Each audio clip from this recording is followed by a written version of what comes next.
Hello guys, welcome back to Trading for Beginners, and in this video I'm going to talk about how can you add money or fund into Bitget account.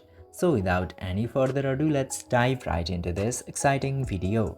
Now in order to add money or fund, you just simply have to open your Bitget application at very first, and after opening the Bitget, just simply log into your exchange account, and after logging in, you will get to see this assets option at the bottom right corner.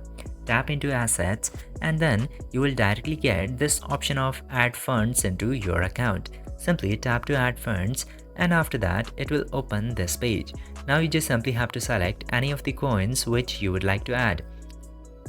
You can choose between all of the networks or coins which are not suspended. I'm opening this one right here, and after that you have to verify your identity at very first. Then you have to choose the network and select the amount and pay for that, and then you can easily add money or funds to your Bitget account.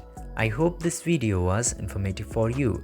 If yes, don't forget to like, share and subscribe to the channel to never miss another update.